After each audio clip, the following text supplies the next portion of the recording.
Eh bien, bonjour à tous et bonjour à toutes. Bienvenue à la MJC Centre Social Fernand Léger de Corbeil-Essonnes pour ce deuxième numéro de l'émission Écologique. Bonjour Cyril, comment ça va? Bonjour Bruno, ça va et toi? Aujourd'hui, c'est ton jour.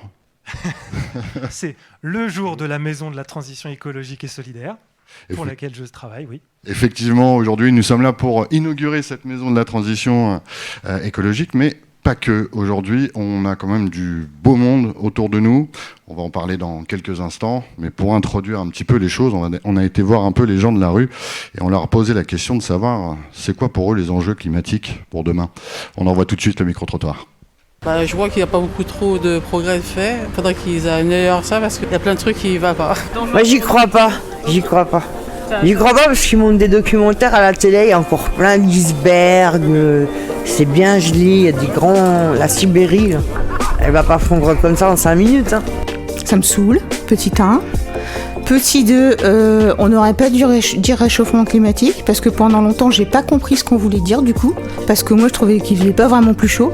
Puis quand on habite en banlieue parisienne, un peu plus chaud, c'est pas gênant en vrai. Sauf que là maintenant, ça prend une autre dimension, et on se dit, mince alors, peut-être on aurait pu faire attention avant. Sauf que individuellement, à mon sens, j'en ai marre d'être culpabilisée par les discours. C'est-à-dire que oui, j'ai une voiture, oui, je vais continuer à l'utiliser, parce que quand on a passé toute sa vie avec, on revient pas sur les transports en commun qu'on maîtrise pas. L'actualité, on sait que c'est quelque chose d'important, faut sensibiliser tout le monde là-dessus parce que tout le monde n'est pas au courant. Moi le premier, j'en ai entendu parler, je sais que c'est quelque chose d'important mais je saurais pas te dire exactement ce qu'il faut faire, comment agir, mais je sais que tout le monde peut agir et qu'il faut justement tous nous sensibiliser plus là-dessus. Déjà l'écologie à l'heure actuelle c'est plutôt une écologie punitive, moi je vais dire. Pourquoi? Parce que on l'impose aux gens. Prenez mettons l'histoire des déchets, le tri. Alors là je crois qu'en 2024 ils veulent qu'on trie les aliments, un exemple. Les gens ils sont pas prêts. En fait ça fait un peu peur, parce qu'avec tout ce qui se passe là, je me dis que voilà, si ça continue comme ça, je sais pas jusqu'où on va aller, mais ça fait très peur. En fait ça rassure pas pour le futur. Ça c'est la Terre, on va dire. Le réchauffement climatique c'est à cause de la pollution. C'est aussi dans la cause de la solidarité qu'on fasse les causes pour qu'il y ait moins de déchets, tout le monde s'y mette et tout le monde s'y mette dessus. Voilà pour ce micro-trottoir réalisé par Con Namur, un journaliste de Imagine Radio, et c'est les gens de la ville.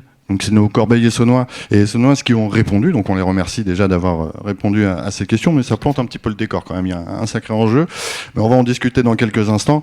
Mais Cyril, tu nous as fait venir du beau monde, j'aimerais que tu nous présentes ces invités et pourquoi tu as souhaité les faire venir.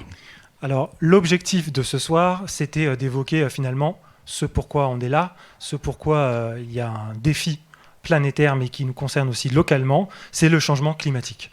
Et de partir de ça et de tout ce que ça entraîne jusqu'à Corbeil-Essonnes et comment on peut se mobiliser ensemble pour à la fois atténuer ce changement climatique et s'adapter aux défis qu'il va poser.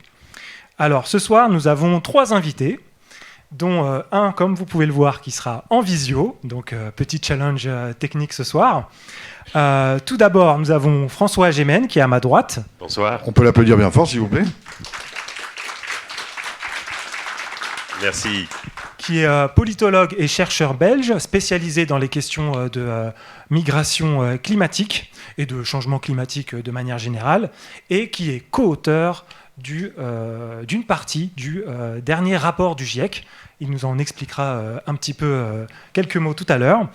À ma gauche, juste à ma gauche, Nicolas Barène, qui est doctorant en philosophie, spécialisé dans quelque chose qui est à construire ici, les questions de narration, de récit en matière de transition écologique, et qui a travaillé au sein de la Fabrique des Transitions, qui est un réseau qui regroupe plus de 400 acteurs, qui essaie de travailler au niveau local pour changer les choses, impulser des dynamiques collectives au niveau des collectivités.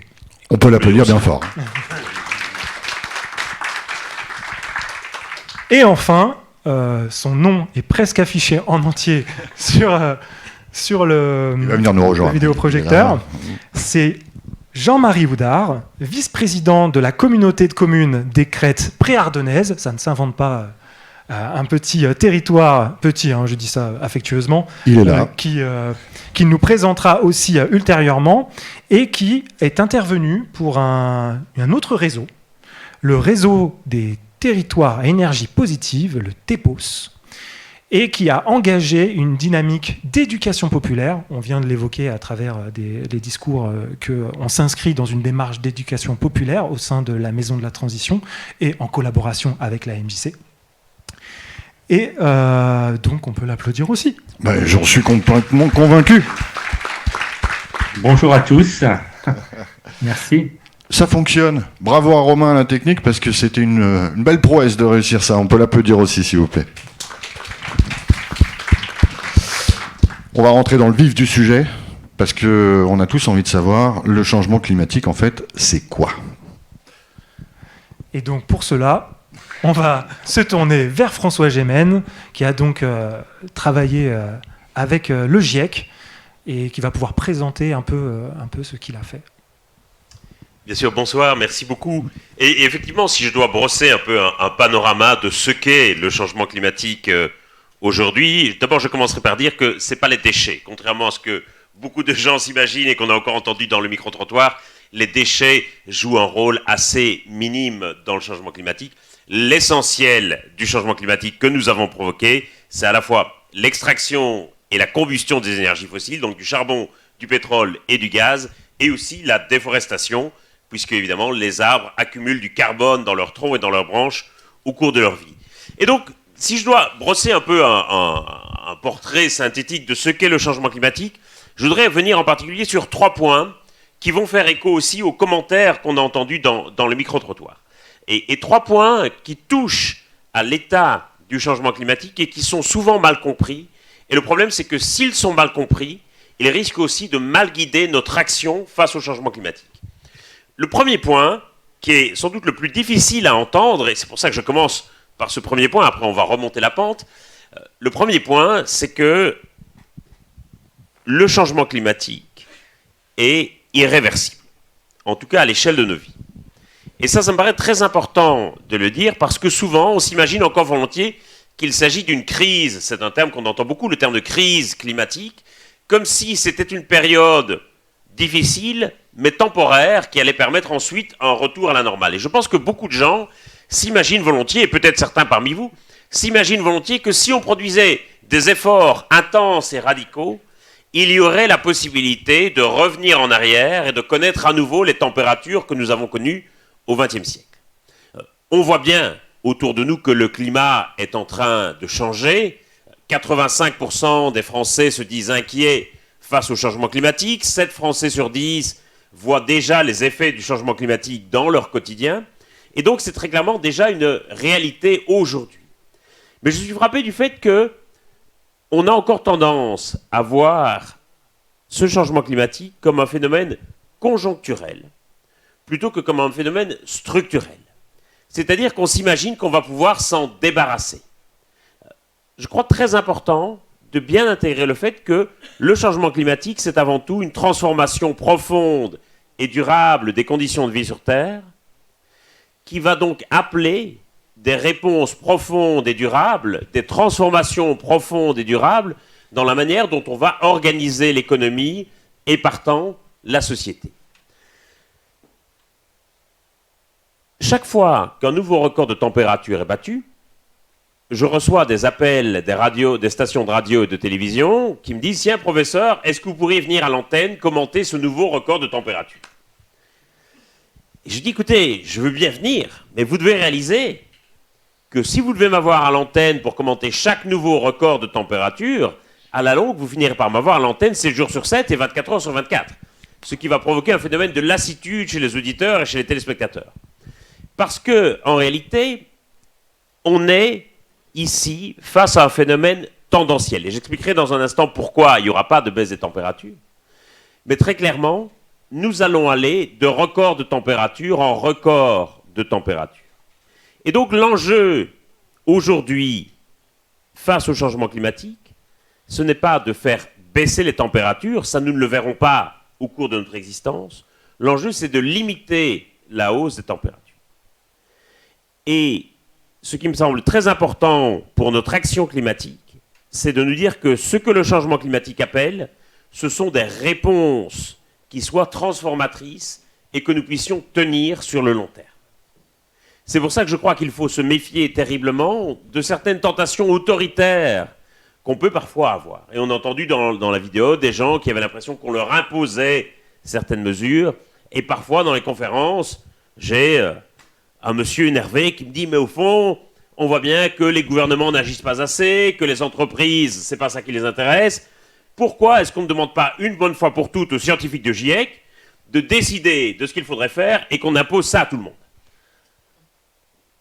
Je dis, attention, parce que d'abord, pour penser que les scientifiques feraient de bons décideurs, il ne faut pas avoir parlé à beaucoup de scientifiques.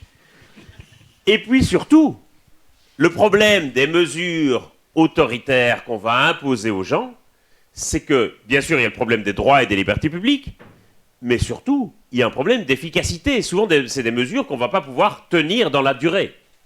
Vous vous souviendrez qu'au début de la crise du Covid, il y avait pas mal de gens sur les réseaux sociaux ou dans la presse qui s'étonnaient qu'on soit capable, face au virus, de prendre des mesures radicales, draconiennes, très contraignantes et très coûteuses, alors qu'à l'évidence, on ne semblait pas tout à fait prêt à prendre le même type de mesures face au changement climatique. Et ils se demandaient donc, logiquement, si c'était parce qu'on considérait que le changement climatique était un problème de moindre importance ou de moindre gravité. Alors que la réponse était plus simple. La réponse, c'est que simplement, le Covid et le changement climatique, ce sont deux problèmes de nature fondamentalement différente. Si on a accepté, bon gré mal gré, les mesures de lutte contre le coronavirus, c'est parce qu'on savait qu'il s'agissait de mesures temporaires et que ces mesures étaient la condition d'un retour à la normale. Avec le changement climatique, il n'y aura pas de retour à la normale parce que la normale, elle est devant nous et pas derrière nous. C'est pour ça que nous allons devoir nous adapter à des températures qui seront de plus en plus chaudes, et nous allons devoir transformer nos sociétés et nos économies avec des mesures que nous allons pouvoir tenir dans la durée. Le problème des mesures autoritaires, c'est que souvent, vous ne pouvez pas les tenir dans la durée. Ça, c'est le premier point sur l'état du climat. Le deuxième point, c'est de bien rappeler que ce n'est pas un problème binaire, mais un problème graduel. En d'autres termes, ce n'est pas blanc ou noir. Ce n'est pas une bataille qu'on va gagner ou qu'on va perdre. C'est un problème graduel où littéralement chaque dixième de degré de hausse de la température va faire une énorme différence. Ce qui veut dire que chaque tonne de gaz à effet de serre qu'on va envoyer ou pas dans l'atmosphère va également faire une énorme différence. Ce qui veut dire que toutes les actions que nous allons entreprendre, toutes les initiatives que nous allons lancer, tout va avoir une énorme importance. Et ça me paraît très important parce que la plupart des messages qui sont envoyés sur le changement climatique donnent à penser qu'il s'agit d'un problème binaire.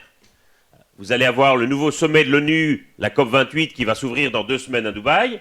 Vous allez avoir des titres de presse du genre « Est-ce que la COP28, c'est le sommet de la dernière chance? Est-ce qu'il est encore temps de sauver le climat? Est-ce qu'il est déjà trop tard ?» Tout ça nous donne à penser qu'on est face à un problème binaire, que la pièce va tomber côté pile ou côté face. Le problème, si vous pensez qu'on est face à un problème binaire, c'est que non seulement vous allez être à côté de la plaque d'un point de vue scientifique, mais surtout, vous allez avoir tendance à vous décourager, à penser que votre action à votre niveau n'a pas beaucoup d'importance face à l'énormité du problème. Vous allez vous dire, à quoi ça sert que la France agisse si la Chine fait ceci ou si l'Inde fait cela? D'ailleurs, souvent, en n'ayant pas une idée très précise de ce que font la Chine ou l'Inde, vous allez vous dire, à quoi ça sert que Corbeil-Essonnes agissent si à Juvisy, il faut exactement le contraire de ce qu'il faudrait faire? Je n'en sais rien, peut-être qu'ils font des trucs super à Juvisy aussi. Faites attention, on peut avoir des problèmes. Et surtout, vous allez vous dire, à quoi ça sert que moi, j'agisse à mon niveau si mon voisin vient de s'acheter un SUV et mange des côtes de bœuf au barbecue tous les midis? Vous allez avoir tendance à minorer le poids de votre action, l'importance de ce que vous pouvez faire. Et c'est pour ça aujourd'hui que je pense que beaucoup de gens se sentent impuissants face aux problèmes climatiques parce qu'ils ont l'impression que leur action est insignifiante. Ce n'est pas vrai du tout. tout ce que nous allons faire va avoir une énorme importance et l'impact de nos actions va souvent dépasser le périmètre originel qu'on avait envisagé. Mais il faut bien comprendre pour cela que lorsqu'on mesure les hausses de température, on ne mesure pas les hausses de température par rapport à la température ambiante. Il y avait une dame dans le reportage qui disait au fond, est-ce que ça serait vraiment un problème si on avait 1 ou 2 degrés de plus? Les gens se disent 1,5 degré, 2 degrés. Finalement, pourquoi pas? Surtout au mois de novembre. Les gens vont se dire 1/10 de degré de différence. Vraiment, est-ce qu'on va le ressentir? Bien sûr que non, on ne va pas le ressentir. Mais on compare ces hausses de température, pas par rapport à la température ambiante à l'extérieur aujourd'hui à Corbeil-Essonnes. On mesure évidemment ces hausses de température par rapport à une moyenne annuelle mondiale. Et le problème, c'est que la température en France se réchauffe beaucoup plus vite que la moyenne mondiale. Aujourd'hui, la température moyenne mondiale a déjà grimpé de 1,2 degré, mais en France, c'est déjà 1,8. Parce que la France est sur un continent et que la température se réchauffe plus vite sur Terre que sur mer, et que l'Europe, en raison des courants atmosphériques, est une région du monde où le changement climatique est plus marqué qu'ailleurs. Et donc, naturellement, ces hausses de température, ça fait des gros écarts par rapport à la moyenne annuelle. Et la température moyenne annuelle de la France, elle est de 14 degrés. Et donc, quand on discute de hausse de température de plus 2, plus 3, plus 4 ou plus 5 degrés, c'est par rapport à cette température moyenne en France de 14 degrés. Et donc, ça fait évidemment des écarts assez considérables. Vous avez déjà tous été fiévreux. Vous savez qu'à 38 degrés, vous pouvez encore prendre une aspirine et mener une journée à peu près normale. Qu'à 39 degrés, vous avez plutôt tendance à rester chez vous et à découvrir les fascinants programmes télé de l'après-midi. À 40 degrés, vous appelez le médecin. Et à 41, ça commence à devenir un peu inquiétant et vous dites qu'il faudrait peut-être faire un tour à l'hôpital. On discute ici de hausse de température de plus 1, plus 2, plus 3 ou plus 4 par rapport à la température moyenne de votre corps qui est comprise aujourd'hui entre 36 et 37 degrés. Et donc, quand on discute des mêmes écarts de température par rapport à une moyenne annuelle de 14 degrés, vous voyez bien que chaque 10e de degré d'élévation de la température va faire une énorme différence. Donc, premier point, le fait que c'est irréversible et que donc ça demande des transformations dans la durée. Deuxième point, c'est graduel et donc ça veut dire que chaque action va compter énormément. Troisième et dernier point, c'est un problème d'accumulation. C'est un problème de stock et pas un problème de flux. Parce que les gaz à effet de serre, à l'exception du méthane, tous les autres ont une durée de vie dans l'atmosphère qui est très très longue. Ça veut dire qu'ils vont s'accumuler dans l'atmosphère à 20 km à peine au-dessus de notre tête et provoquer ce qu'on appelle l'effet de serre, emprisonner les rayonnements solaires sur Terre. Le dioxyde de carbone, par exemple, le CO2, qui est le gaz à effet de serre qu'on émet dans les plus grandes quantités, il a une durée de vie dans l'atmosphère comprise entre 100 et 4500 ans. Ça veut dire que l'essentiel du CO2 qui se trouve au-dessus de nos têtes, il a été émis au siècle dernier, voire même au 19e siècle. Et c'est pour ça, évidemment, qu'une partie des jeunes éprouve du ressentiment, voire même de la colère vis-à-vis de leurs aînés, parce qu'ils se rendent bien compte que les impacts du changement climatique qu'ils vont subir au cours de leur vie ne sont pas liés à leurs propres émissions de gaz à effet de serre, mais aux émissions de leurs parents et grands-parents, aux émissions des boomers. Et donc on a, de ce fait, ce décalage dans le temps. Et comme c'est un problème d'accumulation, ça veut dire que tant que nous émettons des gaz à effet de serre, le niveau de concentration de ces gaz dans l'atmosphère continue à augmenter et que donc les températures continuent à augmenter. Littéralement, c'est comme si vous faisiez couler un bain dans une baignoire. Tant qu'il y a de l'eau qui sort du robinet, même si vous ralentissez très fort le débit du robinet, tant qu'il y a des gouttes qui tombent dans la baignoire, le niveau de l'eau continue à augmenter. Et vous savez bien que même si vous coupez complètement l'arrivée d'eau, il faudra encore plusieurs heures, voire plusieurs jours, avant que l'eau du bain ne s'évapore et que le niveau ne commence à baisser. C'est exactement pareil avec le changement climatique. Tant qu'on n'aura pas atteint le point de neutralité carbone, le point de zéro émission nette, c'est-à-dire le moment où on sera capable de retirer de l'atmosphère autant de gaz à effet de serre qu'on y envoie, eh bien, ça veut dire que le niveau de concentration des températures va continuer à augmenter et que les températures vont aussi continuer à augmenter. Ce qui veut dire qu'on va se trouver face à un énorme défi en termes d'explication et de pédagogie, parce que nos émissions de gaz à effet de serre vont baisser, mais dans le même temps, et jusqu'à ce qu'on ait atteint le point de neutralité carbone, les températures vont continuer à monter. Et donc vous allez avoir plein de gens qui vont se dire « ça sert à rien, à quoi bon? Pourquoi est-ce qu'on fait tout ça? On baisse nos émissions et pourtant les températures continuent quand même à grimper. » C'est là, je crois, où il faut qu'on adapte fondamentalement notre communication, parce qu'il y a un décalage dans le temps et aussi dans l'espace. Évidemment, le climat se fiche que les émissions viennent de Corbeil-Essonnes, de Paris, de Lima ou de Bangkok, et les impacts du changement climatique que va ressentir Corbeil n'ont rien à voir avec les émissions qui sont produites à Corbeil-Essonnes. Et donc, il y a ce décalage dans le temps et dans l'espace. Et pourtant, lorsque on discute du changement climatique dans le débat public, on n'arrête pas de dire aux gens ce qui se passerait s'ils n'agissaient pas. Et on dit, si vous n'agissez pas, voilà ce qui va se passer, voilà toutes les catastrophes qui vont se passer. Mais par contre, on ne leur dit jamais ce qu'il va se passer s'ils agissent. Quels sont les intérêts qu'ils peuvent avoir à agir? Quels sont les bénéfices qu'ils peuvent retirer de cette action? Et ça me paraît très très important de pouvoir montrer concrètement comment l'action en faveur du climat peut également nous permettre d'habiter de meilleurs logements, peut nous permettre de mieux nous déplacer, de mieux nous alimenter, etc. Et là, sur ce sujet, je crois qu'il y a vraiment une question de récit, mais là, c'est pas moi qui suis le mieux passé pour en parler. Belle transition, il est très fort, on peut l'applaudir encore une fois, parce que c'est très clair et très précis en même temps.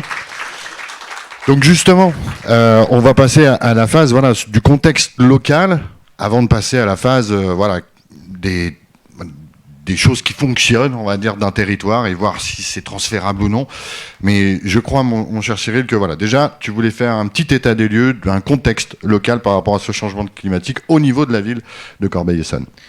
Oui, pour revenir un peu là sur un panorama du changement climatique de manière globale, pour resituer un petit peu à Corbeil-Essonnes. Donc, Corbeil-Essonnes, c'est une ville. Alors, le nombre d'habitants, vous savez, il est un peu fluctuant, qui sera à peu près de 56 000 habitants, en banlieue parisienne, urbaine et densément peuplée, comptant 4 quartiers prioritaires politiques de la ville, avec une forte diversité culturelle, avec un riche patrimoine historique, et aussi une particularité géographique d'être au confluent de l'Essonne et de la Seine. Donc, plusieurs enjeux qui vont concerner Corbeil-Essonnes, la question de l'urbanisation forte des îlots de chaleur, le fait qu'il fasse encore plus chaud quand c'est bétonné, quand il y a moins d'espace vert, l'eau, la question de l'eau, qui peut être polluée, qui va être, c'est ce que vous avez dit, les sécheresses qui vont réduire la ressource en eau, plusieurs éléments qu'on peut comparer avec d'autres lieux, avec d'autres histoires, et c'est pourquoi je vais me tourner vers ma gauche et d'abord, dans un premier temps, donner la parole à Nicolas Barène, qui, à travers son expérience, pourra revenir sur des enjeux locaux, des questions spécifiques qui ont pu se poser pour des villes comme Corbeil-Essonnes ou différentes, mais qui peuvent retrouver des choses similaires. Et dans le même sens, inviter ensuite Jean-Marie Houdard à faire de même. Merci Cyril, bonsoir à toutes et tous. Donc moi je suis doctorant en philosophie au sein de la Fabrique de Transition. La Fabrique de Transition, il a été dit, c'est une structure d'acteurs qui œuvrent à l'échelle des territoires pour changer d'échelle, essayer de développer des initiatives, avec deux gros présupposés, en tout cas 2 idées fortes. La première, c'est celle sur laquelle terminait François Gémen, à savoir que la transition écologique, c'est un enjeu d'imaginaire. L'imaginaire, c'est cette capacité qu'on a à se représenter des choses et qui est en fait au fondement de notre connaissance, de notre intelligence. C'est pas juste raconter des histoires, c'est beaucoup plus que ça. Et l'imaginaire, il y a 2 dimensions. La première dimension, c'est comprendre comprendre les enjeux, et c'est ce que permet de faire les scientifiques. Et le deuxième enjeu en termes d'imaginaire, c'est de se représenter le futur et les capacités d'évolution. Je voulais juste reposer un peu ce cadre. Et donc la fabrique a été créée par notamment des acteurs qui viennent du nord, du bassin minier, d'une ville qui s'appelle Los Angeles. C'est un peu le Los Angeles français, mais c'est beaucoup moins glamour. Encore que ça a pas mal changé ces derniers temps. Et donc, territoire du bassin minier, c'est 120 km de long, 20 km de large, et plus de 2 fois le tour de la planète en galerie, creusée sous le sol. Et donc cette petite ville de 7000 habitants a connu 150 ans d'exploitation du charbon. En 1986, les 7 puits d'exploitation ferment, et la ville se retrouve exsangue. Son économie a complètement lâché, les mineurs et mineuses se sont retrouvés laissés déconsidérés, des moins que rien, sans métier, sans travail, et des enjeux écologiques et sanitaires énormes. Donc un énorme enjeu de reconversion industrielle. Il y a eu un travail de fond qui a été mené à Los Angeles, qui fait qu'aujourd'hui cette ville est territoire pionnier de la transition écologique. C'est un label qui a été adressé par l'ADEME, l'Agence de la transition écologique, pour faire de cette ville un démonstrateur qui a réussi à mettre en place des solutions innovantes. J'aime beaucoup le concept de travail de fond dans une ville minière. Et j'ai jamais vu, très juste.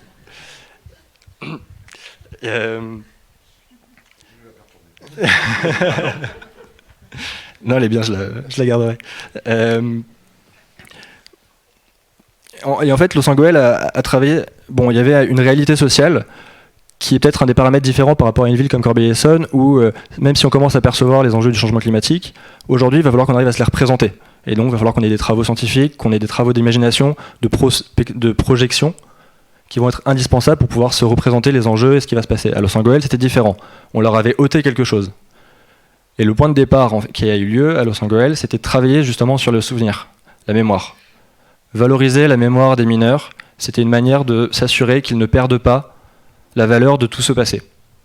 Et donc ça donnait lieu à des initiatives assez incroyables. Ça commence par aller occuper les friches. Je ne sais pas si c'est déjà allé dans le nord, il y a ces grands terris, ce sont des montagnes de déchets de schiste, des montagnes noires, enneigées en hiver, on peut faire du ski dessus. Maintenant à Los Angeles, on peut faire du ski, on peut faire du saut en parachute là-dessus. Et donc tout un travail de se réapproprier ces terris, venir faire des spectacles vivants, c'est une manière de retrouver une fierté et savoir qui on est, d'où on vient, et savoir que c'est important. Dans un territoire très patriarcal, ça a une valeur.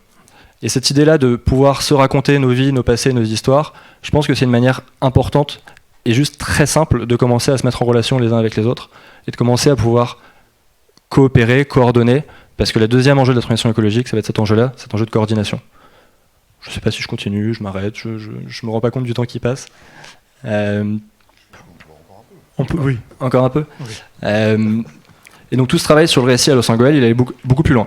Aujourd'hui, en fait, les acteurs locaux ont œuvré pour inscrire le patrimoine minier au patrimoine mondial de l'UNESCO. Et donc vous voyez bien que de ce travail de friche, personne n'en voulait. C'était des vieux tas de déchets, les houillères, donc les sociétés d'exploitation du charbon, les démanteler pour en faire des routes, et les gens voulaient juste oublier. Aujourd'hui, c'est inscrit au patrimoine mondial de l'UNESCO. Putain, mais quelle fierté pour les gens, quoi. Et donc il y a eu tout ce travail-là d'aller chercher les gens d'où ils sont, de leur vécu, aller prendre leurs petites histoires, les poèmes des mineurs, les petits souvenirs accumulés dans les mines, et en faire quelque chose qui compte. Premier enjeu, partir de ce qui compte, ce qui a de la valeur pour nous. Et à partir de là, il y a eu tout un travail qui a été fait par la municipalité et les acteurs locaux pour créer un déplacement. Reconversion industrielle, le charbon, c'est l'extraction, c'est la représentation de base d'un modèle extractiviste. Comment on fait pour faire autre chose? Et donc, l'idée d'un développement durable, d'une transition écologique, c'est peu un peu imposé. Et un certain nombre d'activités ont été mises en place à Los Angeles. De nouveaux emplois ont été créés. Les fondations d'Auteuil, aujourd'hui, a son centre de formation sur place. Ils ont créé comment on appelle ça, un hub sur les métiers de la transition écologique pour développer l'écohabitat, la rénovation. Ils ont fait ça dans les années 2000. Personne ne parlait d'écologie à ce moment-là. Donc en fait, très précurseur. C'est un travail de long terme, de longue haleine.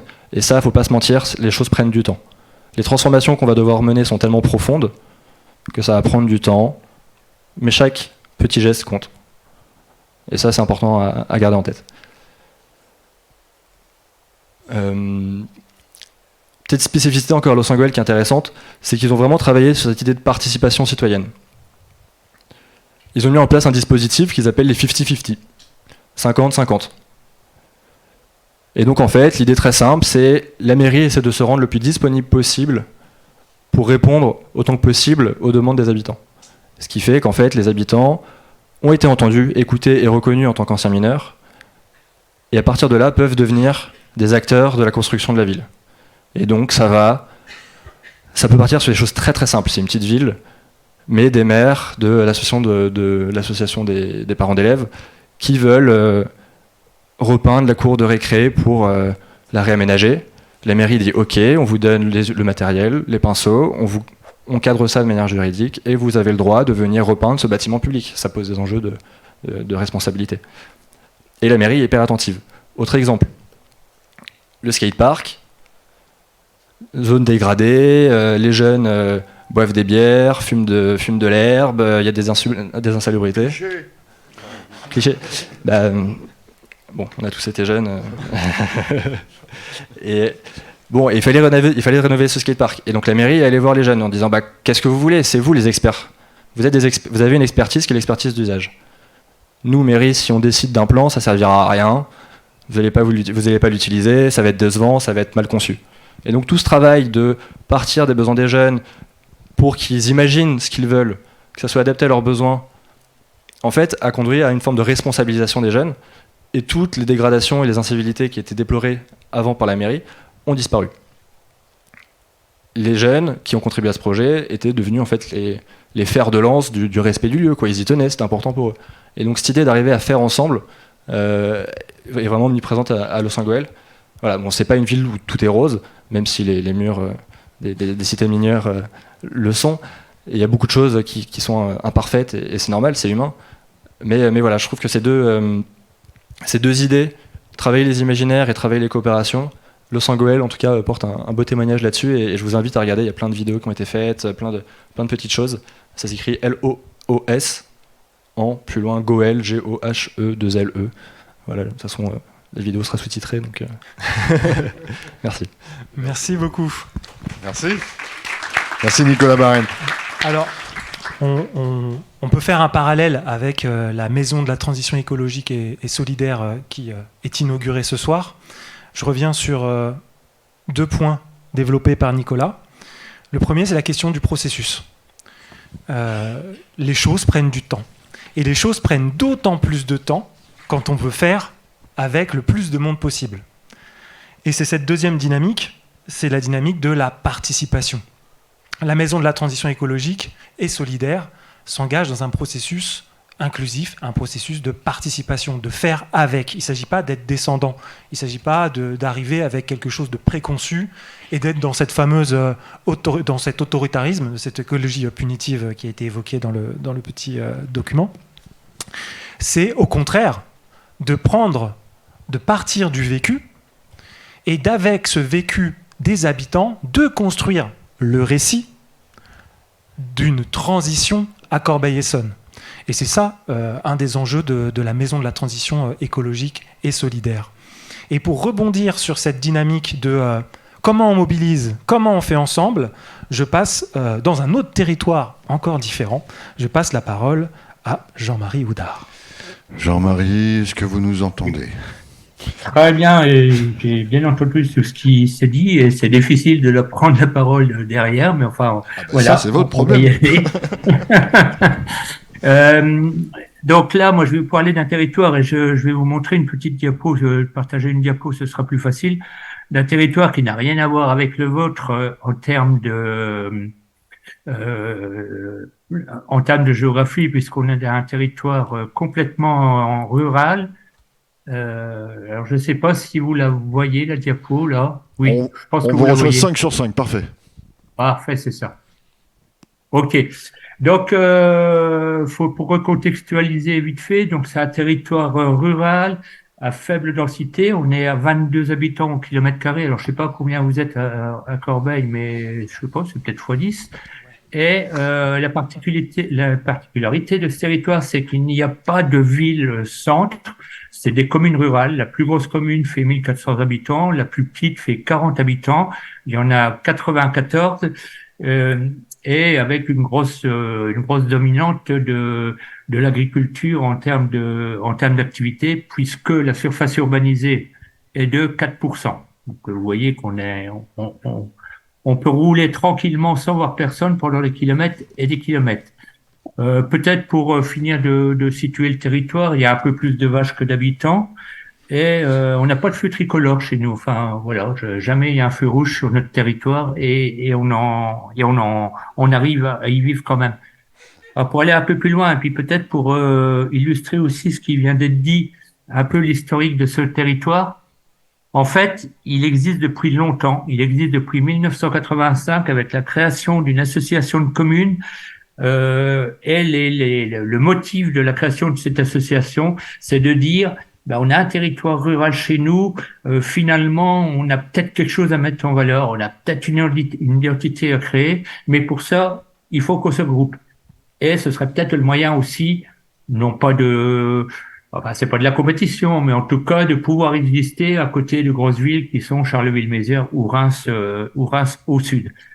Et donc, les maires de ces communes se sont regroupés en association à ce moment-là. Et dès le départ, ils ont dit, ouais, mais si on n'a rien contre nous, les maires, ça va rien donner du tout. Il faut absolument emmener les habitants. Ils avaient créé à l'époque un certain nombre de commissions. Voilà, alors les commissions, moi j'étais sur la commission agriculture, par exemple. Il y avait des commissions tourisme, il y avait un certain nombre.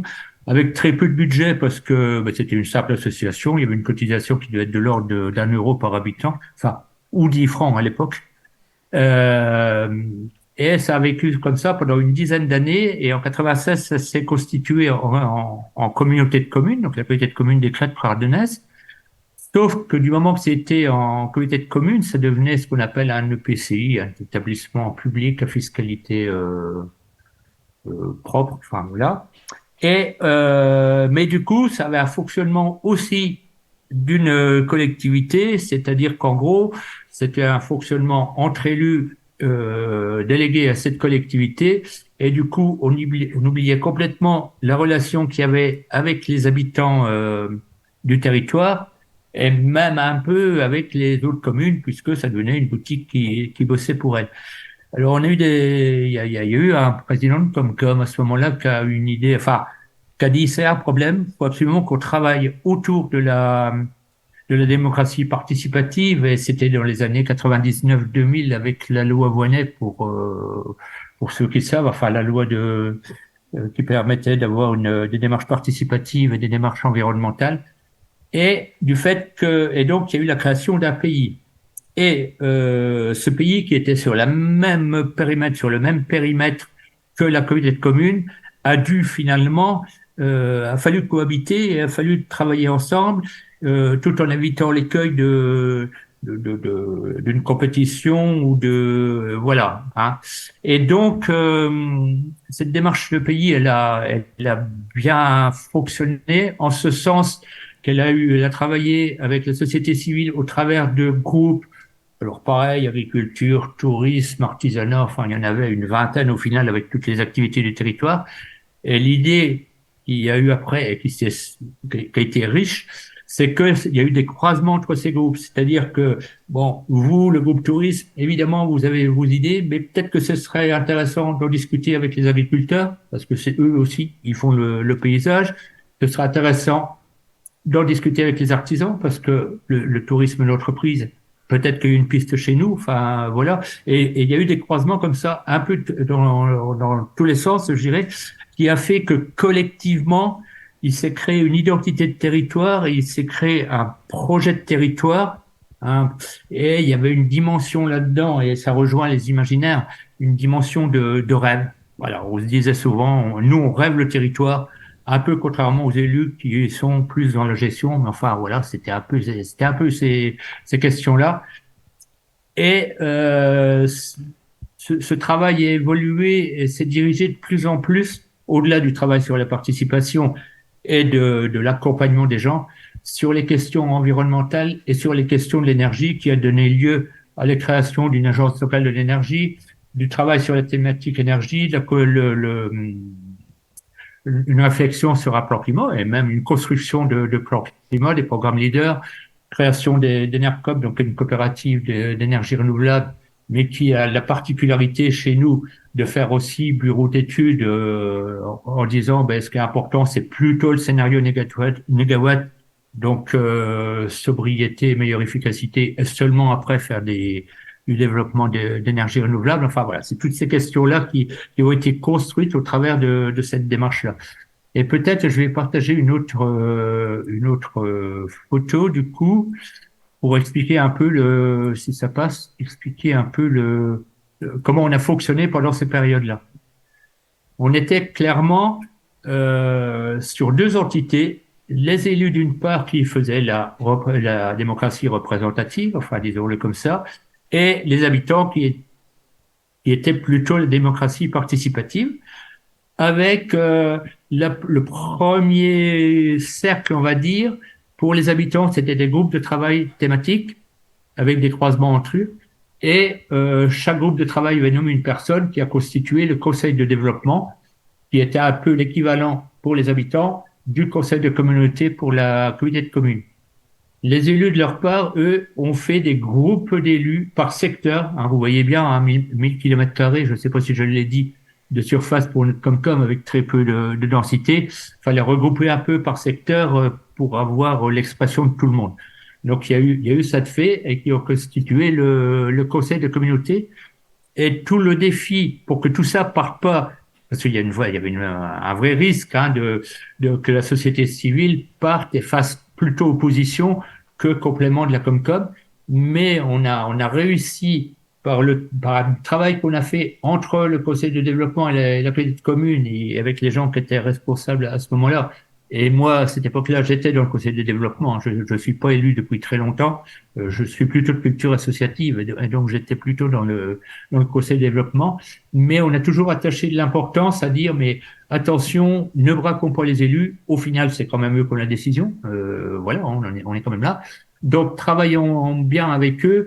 Portons-leur nos projets et ils valideront si c'est bien présenté. Ce qui s'est passé, et on s'est rendu compte que autant les élus, les projets qui venaient des élus locaux, c'était genre salle des fêtes, voirie ou restauration de l'église, et autant les projets des habitants étaient plutôt des projets de développement humain, d'organiser une fête, d'organiser de la collecte de mémoire, enfin voilà des choses comme ça.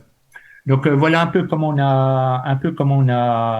on a fonctionné sur le territoire pour lui donner une identité. Et c'est vrai qu'aujourd'hui, alors il n'y a plus ce conseil de développement, mais il y a toujours cette méthode de faire bosser les habitants. Et dès qu'il y a un programme, enfin que ce soit le plan climat, on peut en parler, que ce soit on est sur une labellisation ex-Citergie, enfin voilà, donc sur le fonctionnement de la communauté, que ce soit pour Leader, que ce soit sur les projets alimentaires territoriaux, ça démarre toujours d'une concertation territoriale avec des groupes de travail et des ateliers avec les habitants où collectivement on construit ce qu'on veut pour le territoire. L'aspect collectif me paraît essentiel à sortir de là et de croisement entre les différentes postures pour être vraiment dans de la coopération plutôt que de la compétition, on va dire, et on attache beaucoup d'importance à ça,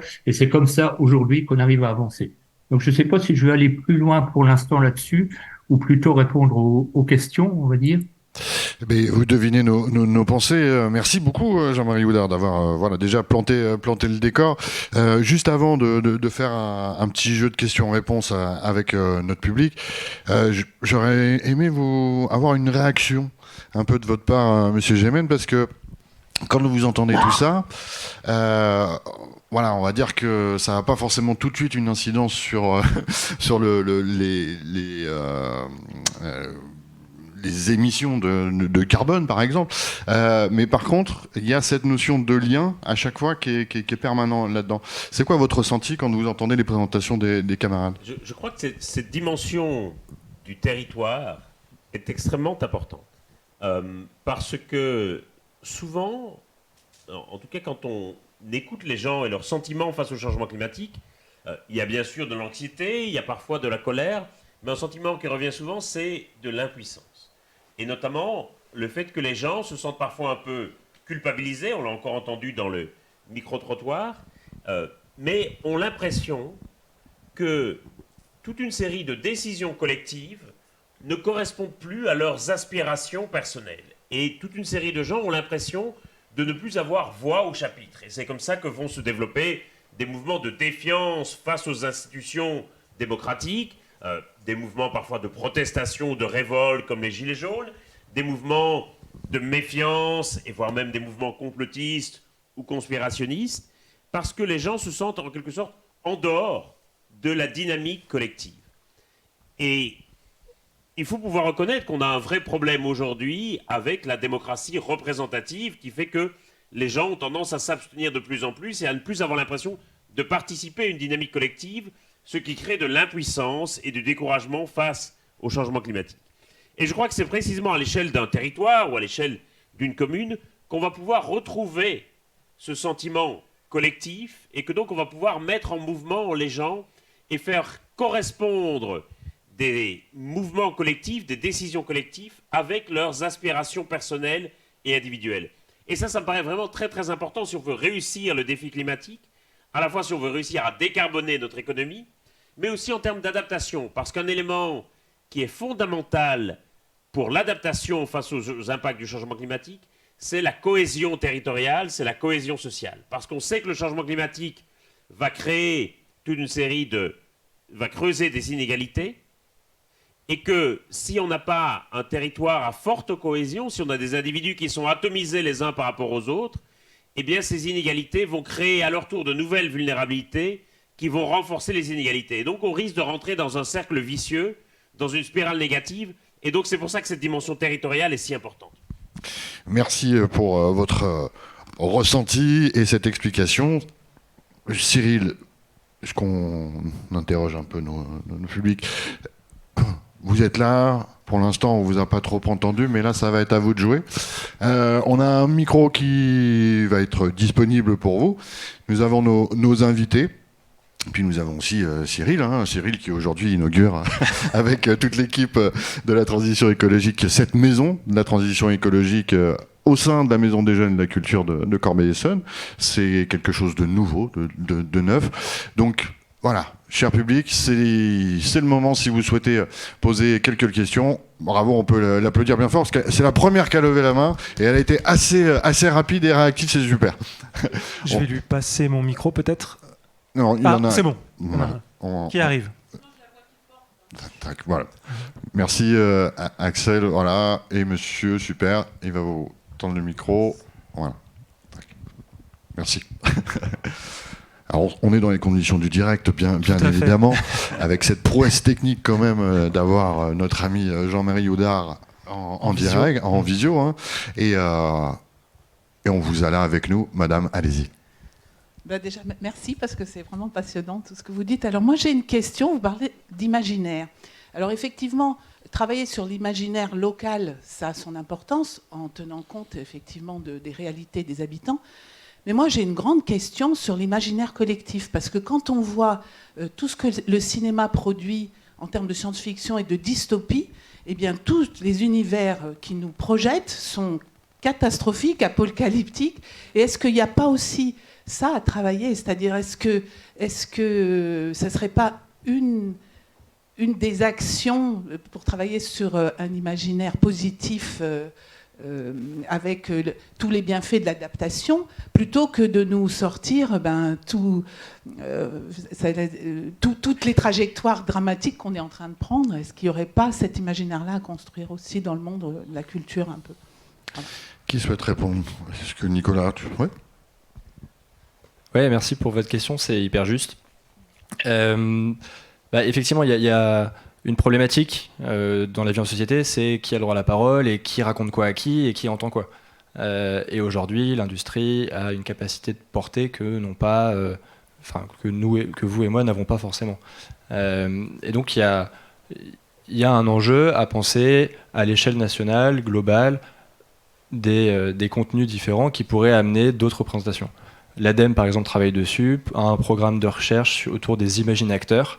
Donc, c'est personnes relais qui pourraient produire du contenu pour amener des conceptions différentes. Moi, mon point de vue là-dessus, c'est que c'est intéressant, mais en fait, il y a différentes strates dans ce à quoi on pense et dans nos formes d'attachement. Et à l'inverse, j'ai des exemples de personnes qui étaient guidées par d'autres pensées très fortes, d'autres représentations qui avaient beaucoup d'importance pour elles, et qui sont revenus travailler sur leur territoire pour être avec leurs amis, avec leurs proches, qui avaient une capacité d'initiative et qui avaient une certaine envie de tranquillité et de faire ce qu'ils voulaient parce que pour eux, le territoire comptait. Et en fait, tout ça, donc il y a des strates qui sont différentes et j'essaie de démêler un peu pour savoir comment elles jouent les unes contre les autres, les unes avec les autres. Et puis le fait est qu'il y a des strates contradictoires et qu'il y a des batailles de récits. On parle de bataille des imaginaires et c'est un peu mystérieux. Et, enfin, pour le coup, c'est un peu une question à 1 million d'euros de savoir comment fonctionne l'esprit humain et ce qui marche. Moi, je tâtonne encore aujourd'hui et c'est pour ça que je fais de la recherche sur ce sujet. C'est pour comprendre ce qui marche pas.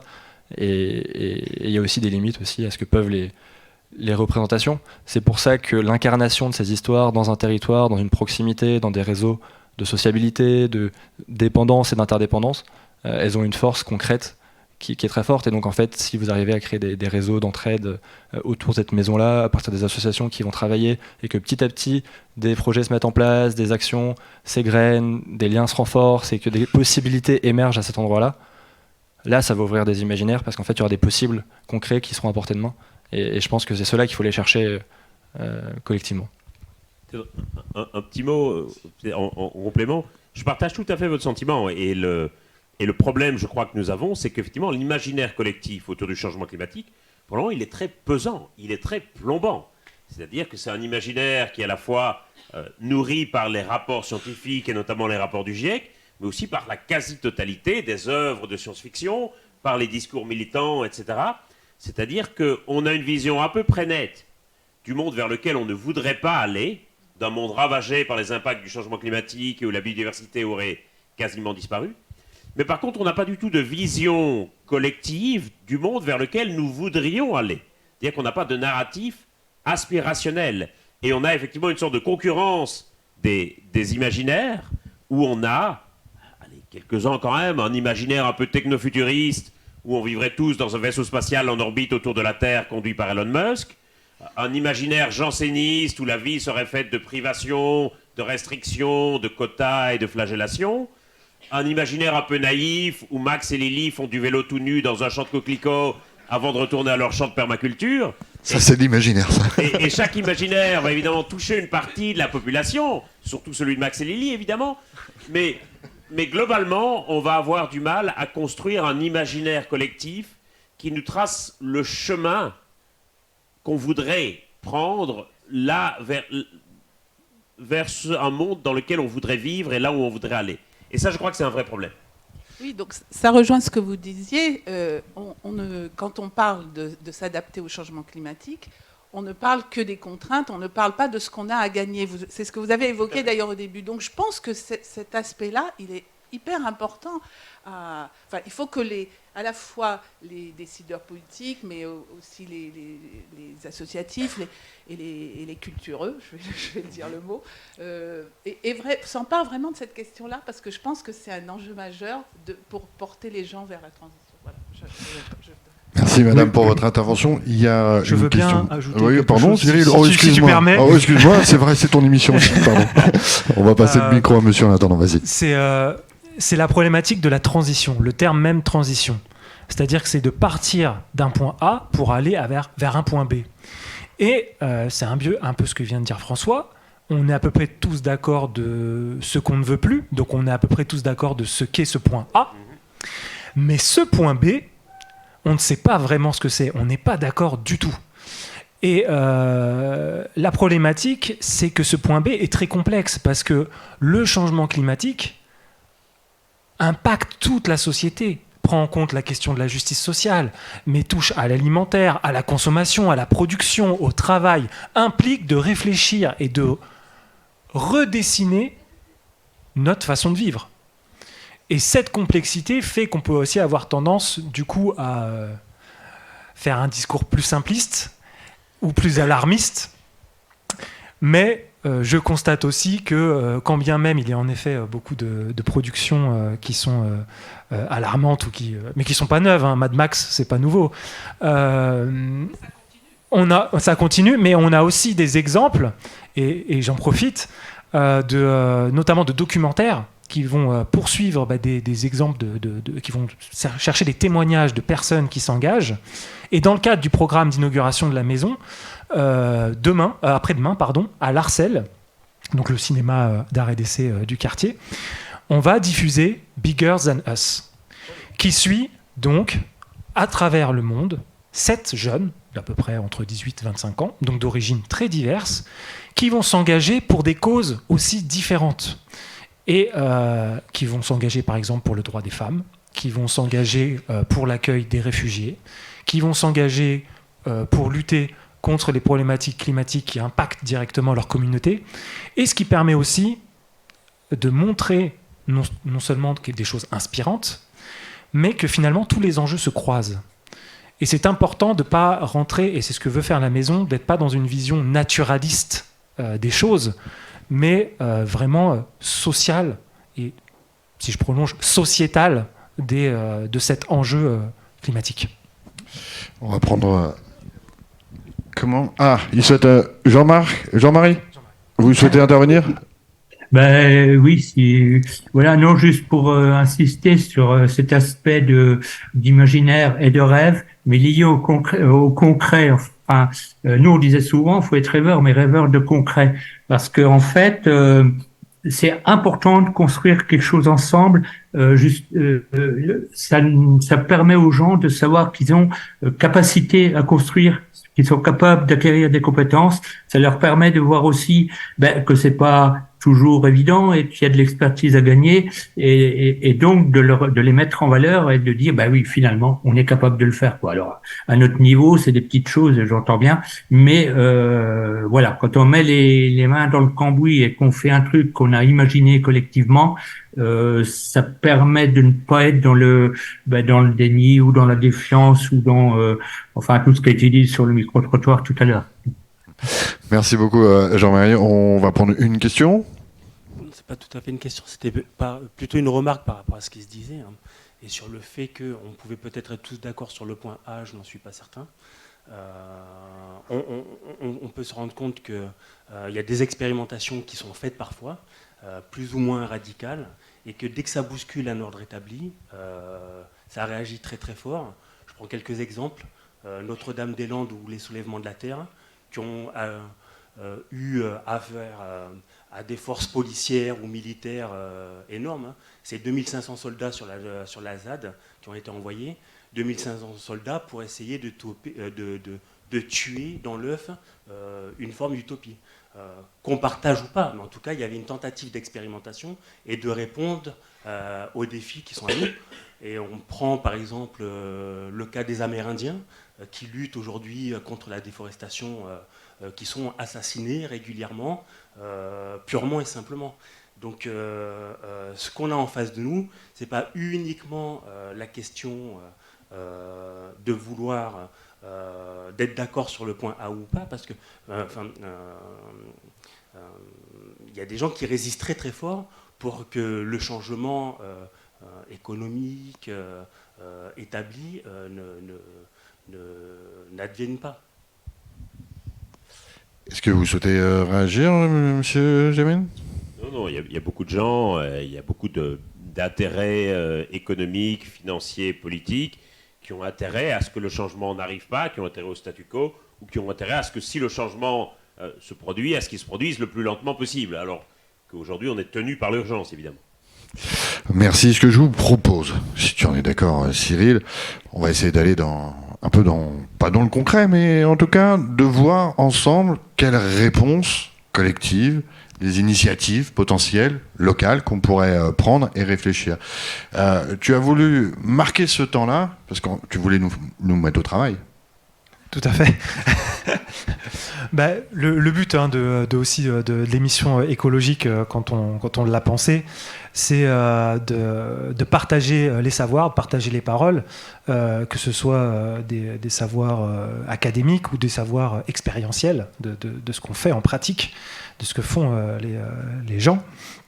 Et donc c'est à la fois une parole aussi auprès de vous, parce que nous sommes à peu près sûrs qu'il y a des initiatives qui sont portées par les uns et les autres, mais aussi peut-être demander à travers l'expérience de nos intervenants ce qu'ils ont pu observer à cette échelle. Donc là, tu tends la perche, on est d'accord. Nicolas, je souhaitais intervenir un peu par rapport à ça. Je vous en prie. Merci. Non, alors juste pour préciser d'où je parle, mais du coup avec je suis doctorant, donc j'ai pris un peu de retrait par rapport à la Fabrique des transitions qui œuvre plutôt proche du terrain. Donc je sais pas, j'ai pas forcément un foisonnement d'initiatives en tête, mais je peux plus partager l'esprit de ce qui est fait, notamment à l'échelle de la Fabrique, où c'est un réseau et du coup agit comme tous les réseaux à mettre en relation les gens, avec une certaine idée qui est celle de se dire les territoires sont composés de 4 acteurs. 4 typologies d'acteurs qui font le territoire. Et donc, parmi ces 4 typologies, on les appelle les 4 fantastiques. Voilà, encore une référence au cinéma américain, mais bon, on changera peut-être le nom plus tard. Et donc, il y a les élus, les agents des collectivités, les agents de l'État déconcentré et les acteurs socio-économiques. Et en fait, tout ça, c'est les 4 fantastiques. Ils ont chacun leurs contraintes, chacun leur champ de force, leurs possibilités et leurs pouvoirs. Et ensemble, ils font des choses. Et donc nous, on travaille notamment à mettre en relation ces acteurs-là pour qu'ils partagent entre eux des initiatives, des idées, des choses qu'ils ont faites. Et donc c'est plutôt par ce prisme-là que moi j'ai accès à des initiatives. Je pourrais faire un peu du name dropping comme ça, mais c'est parfois, en fait, ça joue à des niveaux parfois très dans le travail, tout simplement. Des espaces d'échange, des petites avancées qui sont faites pour que ça circule, ça avance. Parce qu'en fait le changement institutionnel, le changement des organisations prend du temps et nous c'est plutôt à cet endroit-là qu'on vient agir sur les conditions de circulation des récits ou des idées, des propositions, des capacités de faire ensemble. Voilà. Alors plus concrètement peut-être, non, pour vous donner un ou deux exemples, on travaille notamment avec les territoires de montagne qui sont confrontés, vous le savez, à la problématique de la baisse de l'enneigement. Et donc ce travail qu'on a fait entre plusieurs catégories d'acteurs, l'idée c'était de rassembler 10 territoires, de les faire dialoguer pour qu'ensemble ils puissent commencer à poser des enjeux de solutions. Mais en fait c'est un travail qui prend du temps, de réunir la société civile, de faire des réunions publiques, de mobiliser les gens, ceux qui sont indifférents ne viennent pas, et c'est un travail de fourmi en fait qui est très très long, et avec des personnes qui ont beaucoup à perdre, des jeux d'intérêt, et en fait c'est la vie politique, quoi. Mais il y a quelques stations de ski qui ont accepté de se priver de leur ressource principale, qui est celle de la station de ski, ce qui pose des enjeux considérables en termes de qu'est-ce qu'on peut faire demain. Et donc là, cette décision, l'exemple que j'ai en tête, est assez récent. Aujourd'hui, ils sont en train de réfléchir à comment essayer de reconstruire et recomposer refaire les branchements, quoi. Voilà, c'est un des territoires qu'on suit. Mais pour l'instant, j'ai pas un grand résultat à vous donner à cet endroit-là, quoi. L'exemple de Los Angeles est plutôt celui qu'on a en ligne de fond, mais ça a pris 15 ans. Et s'il faut qu'on accompagne pendant 15 ans ces territoires, on le fera volontiers. Parce qu'en fait, la confiance prend du temps à se construire. Et je pense que c'est vraiment notre meilleure arme aussi, quoi. Voilà, bon, désolé, c'est pas vraiment très concret en fait ce que je raconte. Mais c'est le biais du philosophe. Vous m'excuserez à cet endroit-là.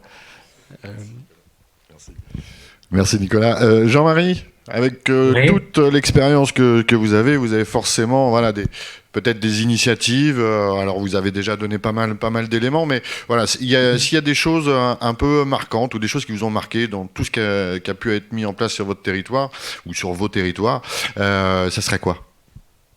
Peut-être deux choses. Une réalisation concrète pour illustrer un peu tout ce que j'ai dit avant.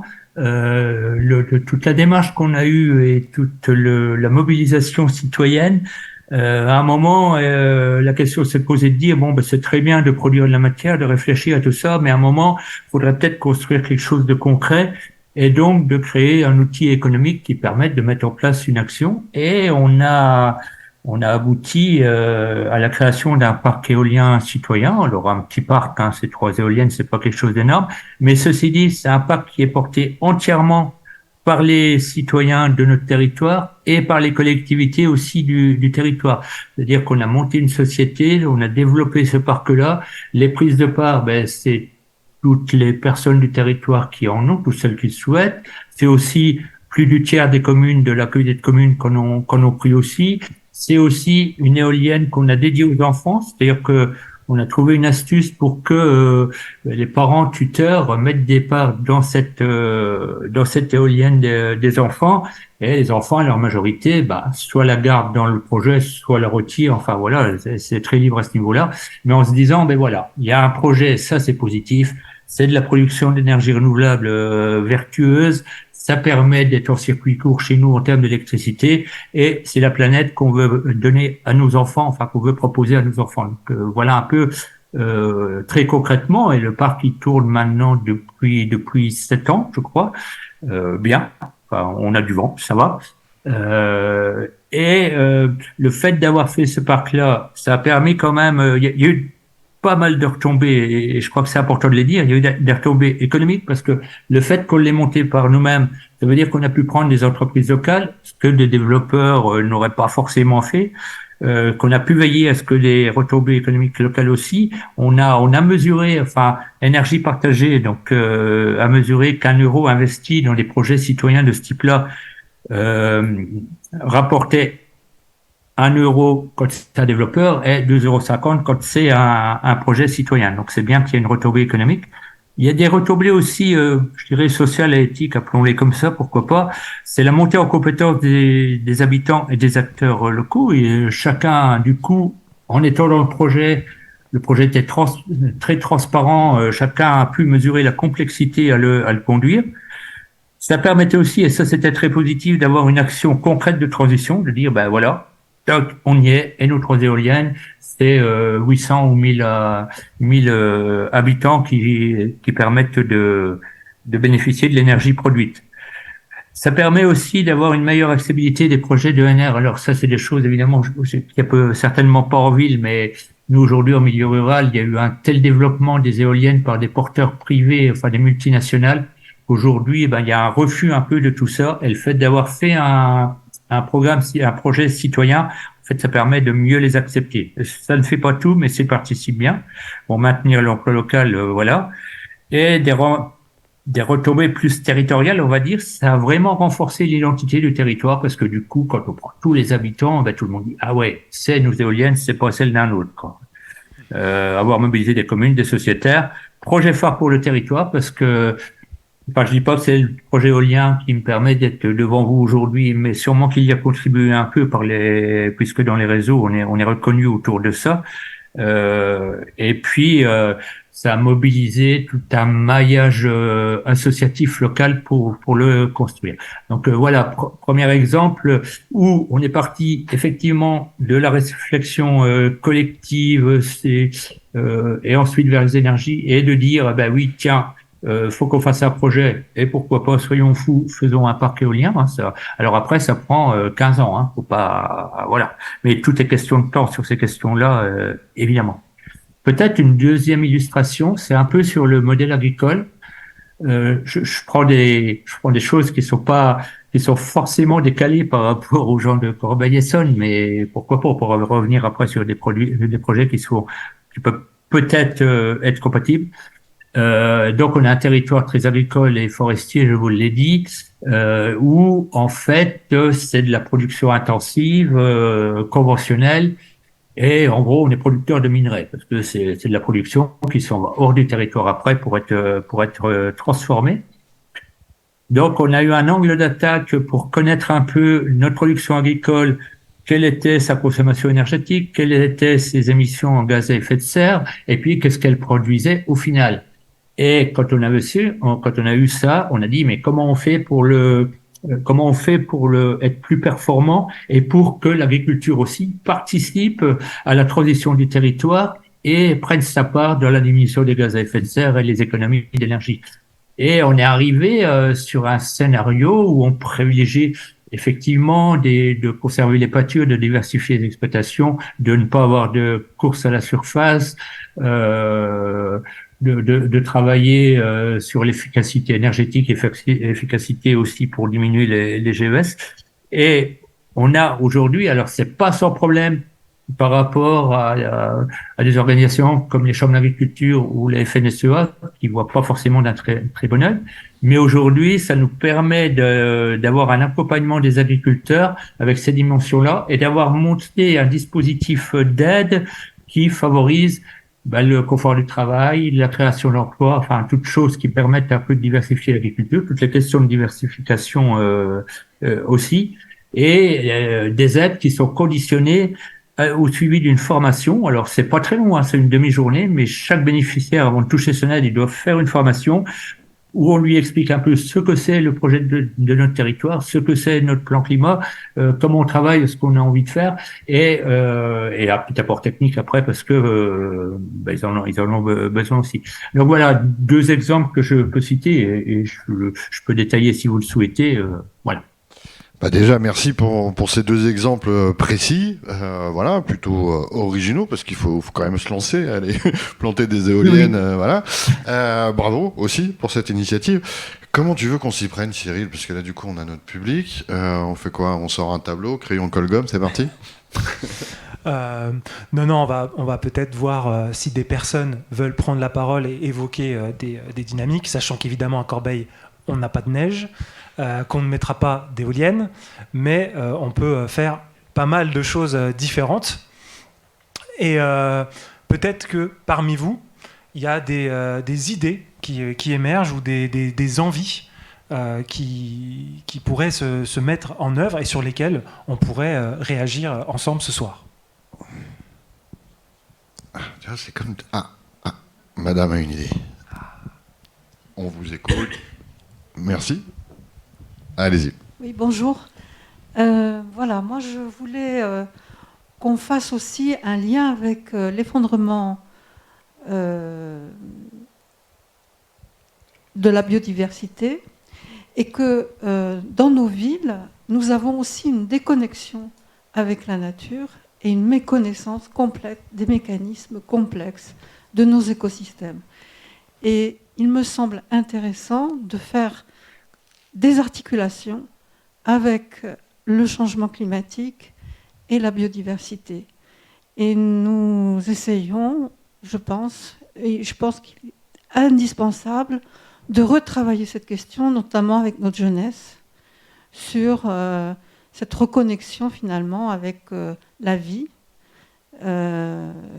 parce que le changement climatique remet aussi en question la manière dont on vit. Et donc, je pense que des projets qui permettent aux enfants de se reconnecter à la nature, c'est très important. Et que ça leur permettra peut-être aussi mieux d'appréhender le futur. Tu as pris note? Oui, j'ajouterais juste...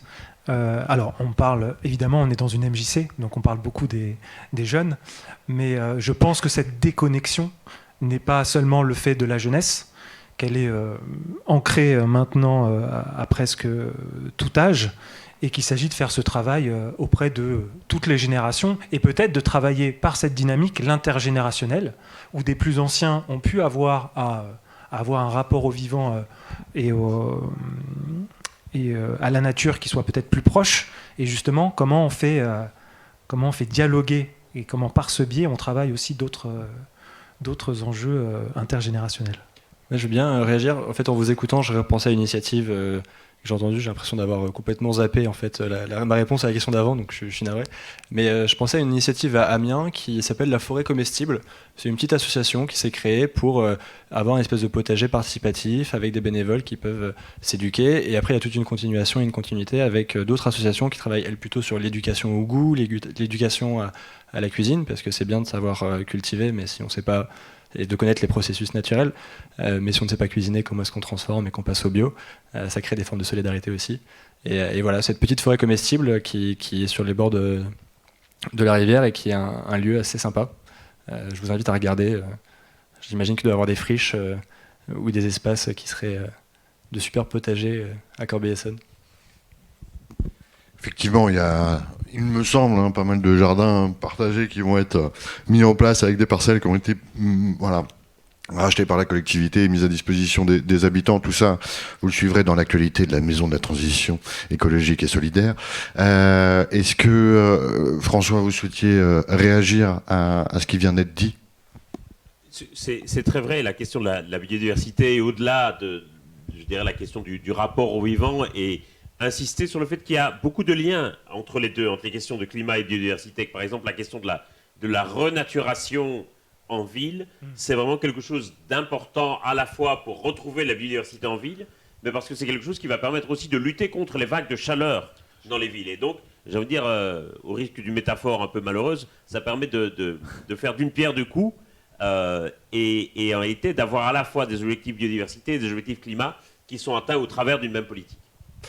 Merci, madame. On vous sent passionnée. La prochaine fois, vous serez avec nous sur scène. Allez-y. Je ne veux pas monopoliser la parole, mais juste pour des exemples concrets, nous, on a eu une grande démarche de concertation avec la population de Marcoussis, qui est une ville périurbaine, je dirais, donc ni rurale, ni urbaine. Et donc, il y a deux choses qui sont ressorties dans ces concertations. C'est vraiment le besoin de convivialité, donc à travers un café associatif, et voilà, donc prendre en main un peu l'animation du territoire et toutes les réflexions qu'on peut avoir. Et aussi un tiers-lieu qui s'est construit autour de la question justement de raccorder l'agriculture à l'alimentation.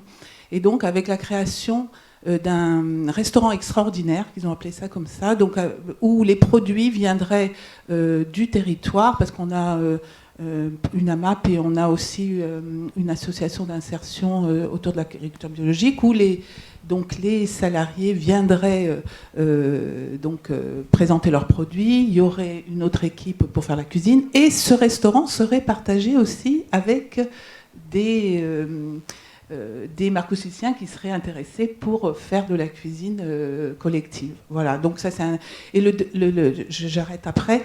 L'idée aussi c'était de brasser les publics dans ce tiers-lieu, parce que nous avons beaucoup de gens qui travaillent sur le plateau de Saclay, donc des scientifiques, mais on avait aussi beaucoup de gens qui travaillent dans l'agriculture, et on a aussi un pôle culturel parce qu'on accueillera des personnes en résidence, des artistes en résidence. Donc l'idée c'est aussi de mélanger les publics pour justement faire émerger d'autres solutions et d'autres perspectives. Pourquoi vous mobilisez pas le Centre national de rugby pour que... Pardon. Alors, justement, je voulais dire qu'il n'y a pas que le rugby à Marcoussis, merci.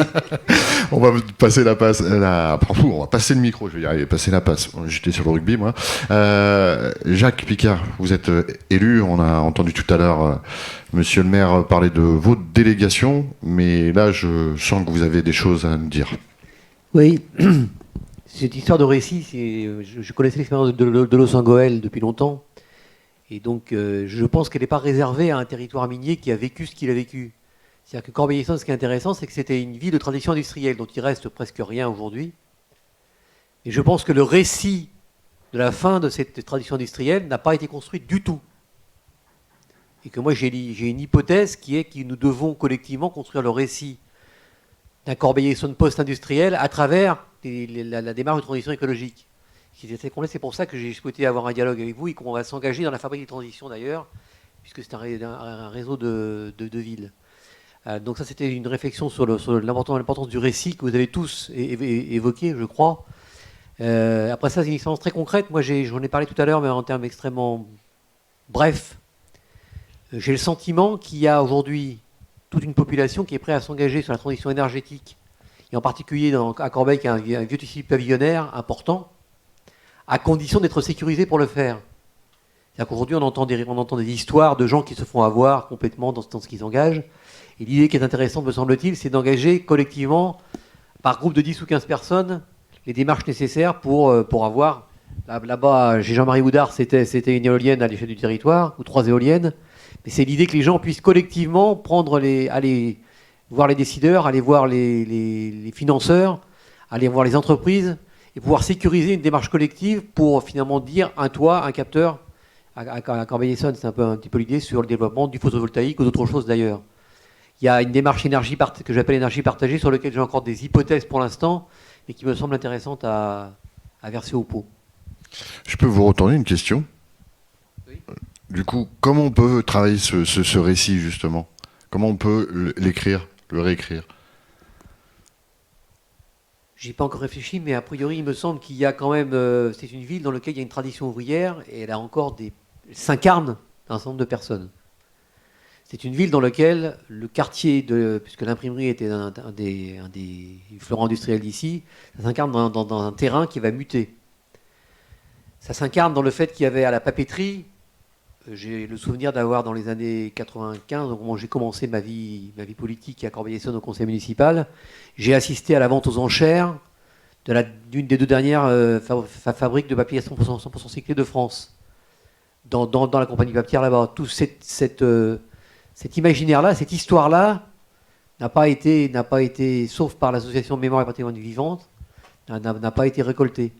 Donc je me sens qu'il faut faire un travail de collectage relativement important et qu'on arrive à transmettre ça sur une autre politique industrielle, sachant que la difficulté, c'est qu'on est une ville qui est dans une agglomération qui a des compétences extrêmement importantes. Et que c'est une superstructure, donc on doit jouer avec la superstructure pour faire ce travail. Et il me semble qu'il y a encore des témoins et des acteurs de cette passé industrielle qui peuvent parler aujourd'hui. Donc il faut aller recueillir leurs paroles et essayer de la regrouper. Est-ce qu'il y a d'autres questions? Alors, on a une précision par là, il y a des mains qui se lèvent aussi. Hop, voilà. On va revenir par là après.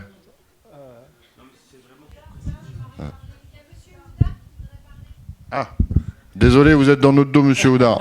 Le temps que madame prenne le micro, monsieur Houdard, Jean-Marie, allez-y. Oui, non mais c'est pas grave, mais du coup ça va faire un peu décaler.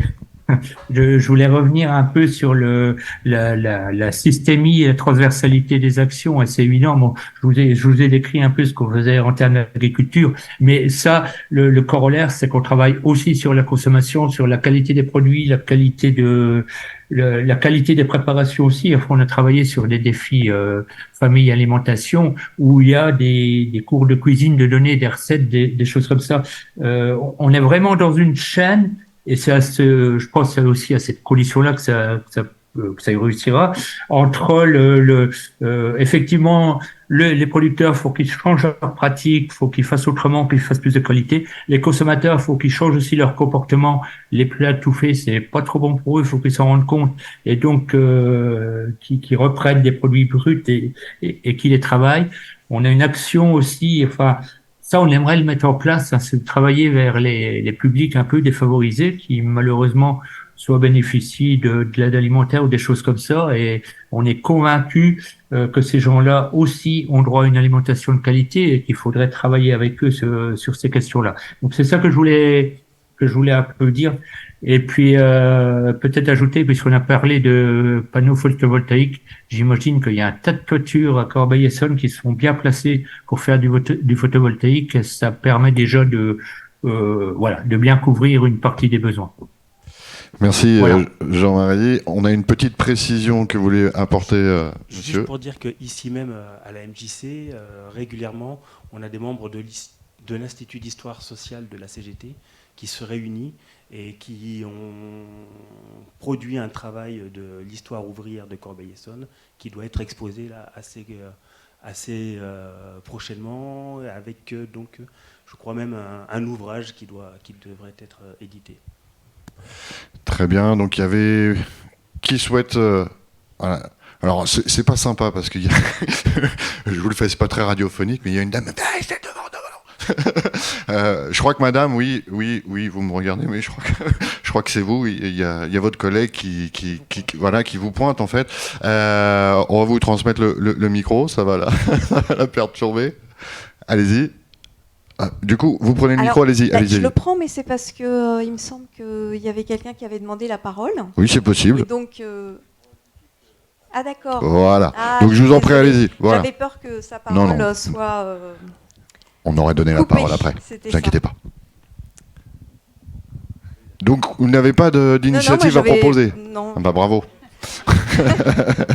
Qui souhaite s'exprimer Voilà, déjà par rapport à tout ce qui a été dit, bien évidemment, mais bien évidemment, là, on cherche un peu des initiatives ou des idées qui pourraient permettre de fédérer les gens autour de cette question-là et de mettre en place des actions, je dirais, concrètes, même s'il y en a déjà, mais en tout cas de rendre une action un peu plus citoyenne, en tout cas. Et on redonnera la parole à Jacques après. Oui, allez-y. Non, désolé, en fait, c'est pas une question sur une action, c'était une question plus générale, effectivement, plus un peu politique. Je voulais avoir votre avis sur justement le rôle des États et la position des États, et en l'occurrence de la France, sur ces enjeux climatiques. Alors, je vous dirais que... Ah, pardon, non, c'est pas... Bon, bah, François.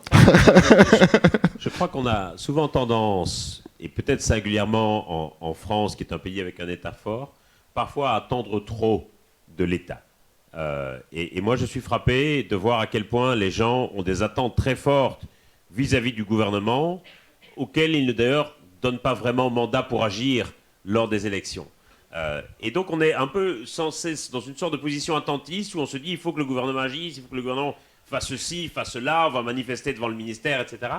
Je pense que c'est vraiment très important de réaliser que, d'une part, les gouvernements n'ont qu'un nombre de leviers assez limité, le cadre réglementaire, législatif, fiscal, certains incitants, etc., mais toute une série de politiques qui sont en fait du ressort des villes ou des collectivités. Il y a toute une série de processus industriels qui sont du ressort des industries et des entreprises, et il y a toute une série de comportements de consommation qui sont du ressort de chacune d'entre nous. Et donc je crois qu'il faut absolument un peu sortir de cette logique d'une sorte de triangle où chacun va se renvoyer la responsabilité à l'autre et où les citoyens vont attendre que ce soit l'État qui agisse, où l'État va dire oui mais c'est pas nous qui produisons les émissions, c'est les entreprises qui produisent les émissions, et où les entreprises vont dire nous on ne fait que répondre à la demande des consommateurs. Et si on est dans cette logique où chacun se renvoie la responsabilité, on est évidemment dans une logique d'immobilisme et d'inaction. Alors que moi je crois qu'il y a moyen effectivement de passer d'une logique où l'action de chacun va entraîner celle des autres, ou s'il y a un changement dans les modes de consommation, ça va faire réagir les entreprises qui enverront un signal à l'État sur lequel elles sont prêtes à accepter un certain nombre de mesures législatives, fiscales, potentiellement contraignantes, et on rentre dans une dynamique positive. Et ça me paraît très très important. Merci. Jacques ? On vous a fait un piège, on vous a coupé le micro, à moins qu'il n'y ait plus de piles. C'est aussi quelque chose qui peut arriver. Ah, c'est le problème de la transition écologique. C'est bon. Non, par rapport aux exemples concrets, j'en ai d'autres, par rapport à ce que disait François Gémen sur l'intérêt à agir. Comment on partage le rêve d'une ville dans laquelle on gagne de la non-émission de gaz à effet de serre par le développement du vélo et du cycle, par exemple. Sur le vélo, j'ai un très bel exemple à vous partager, si vous voulez, qui montre que certaines actions qui sont parfois entreprises au niveau local ont parfois un impact beaucoup plus grand que le périmètre imaginé. Et c'est pour ça, vraiment, comme on disait, que chaque action va compter. L'histoire se passe à La Rochelle dans les années 70. Et je pense que nous serons d'accord pour dire qu'à l'échelle du monde, La Rochelle est une petite ville, ce n'est pas une mégapole. Et dans les années 70, le maire de La Rochelle, Michel Crépeau, avec son équipe municipale, a l'idée de mettre en place un système de vélos en libre service pour les Rochelais. Et à l'époque, personne ne mise un copec sur l'initiative. Les gens pensent que les gens ne vont jamais abandonner leur voiture, que les vélos seront volés ou vandalisés. Mais l'équipe municipale s'accroche, tient bon, et va mettre en place un système de vélos en libre service qui va être un énorme succès à La Rochelle. Voyant le succès à La Rochelle, la mairie de Rennes va décider de mettre en place un système similaire à Rennes qui va lui aussi être un succès. Voyant ce qui se passait à Rennes, la mairie de Lyon décide de mettre également en place un système de vélos en libre service et trouve même un modèle économique en partenariat avec des fabricants de mobilier urbain. Et puis comme toujours, Paris va copier Lyon et va mettre en place le fameux système des Vélib qui, vous le savez, va être un énorme succès à Paris. Et c'est ce système de Vélib qui va faire en sorte que de plus en plus de gens vont faire du vélo, vont se dire tiens finalement ça marche bien, je pourrais faire du vélo, va pousser la ville à mettre en place de plus en plus d'aménagements cyclables et on est dans une sorte de cercle vertueux.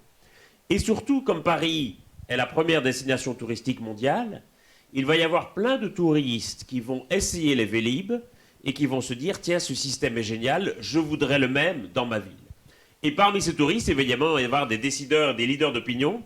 Et c'est comme ça qu'en l'espace de quelques années, dans quasiment toutes les villes du monde, on va avoir un système de vélos en libre service sur le modèle des Vélib. Et c'est évidemment ça qui, aux quatre coins du monde, va finir par transformer les pratiques de mobilité urbaine. Et très clairement, si on avait dit à l'équipe municipale de La Rochelle dans les années 70 que leur petit projet de vélo en libre service pour les habitants allait transformer la mobilité urbaine à l'échelle du monde de Shanghai à New York, je pense sincèrement qu'ils ne l'auraient pas cru. Jacques ? Et il y a un autre aspect sur lequel je suis obnubilé. La loi oblige les entreprises à construire des plans de déplacement d'entreprise ou inter-entreprises. Elle oblige les administrations, y compris la ville de Corbeil-Essonnes qui n'a pas encore fait, à mettre en place un plan de déplacement d'administration. C'est théoriquement un instrument extrêmement puissant qui permet de mutualiser tous les parcours et faire que les gens covoiturent pour le travail à 2 ou à 3. Ça fait 15 ans qu'on parle de réserver une voie sur l'autoroute depuis quasiment Coudray-Monceau jusqu'à Paris aux covoitureurs le matin et le soir à 2 ou 3 par voiture. On est encore au point zéro. Et au point, je vais vous raconter une histoire qui m'a horripilé. Juste avant de terminer mon mandat de conseiller régional en 2015, j'ai assisté au lancement en grande pompe du plan de déplacement inter-entreprise de la plateforme aéroportuaire d'Orly. Il y avait Aéroport de Paris, il y avait Air France, il y avait les douanes et la Poste. Des milliers d'emplois qui transitent tous les jours depuis le Val d'Hier jusqu'à la plateforme aéroportuaire. Normalement, on était censé mutualiser ça et faire une étude extrêmement complexe pour étudier tous les horaires, tous les tracés, et mettre en place soit des transports en commun, soit des covoiturages à échelle extrêmement importante. 5 ans après, au moment du débat qui a eu lieu sur le doublement du pont de Villeneuve-Saint-Georges, j'ai été me renseigner sur où on était dans la démarche. On était encore au point zéro. Comment se fait-il que des outils coopératifs comme celui-là, qui permettent de retrouver du pouvoir d'achat, qui sont supportables par tous, qui sont modernes, comme à l'époque le Vélib l'a été, comment se fait-il qu'on n'arrive pas à les mettre en place ? François ? C'est ma réponse sur mais c'est certain qu'on a aujourd'hui un gros problème à passer des déclarations d'intention aux actes et qu'il y a beaucoup de bonnes intentions, de bonnes idées et qu'on a un vrai problème dans la concrétisation.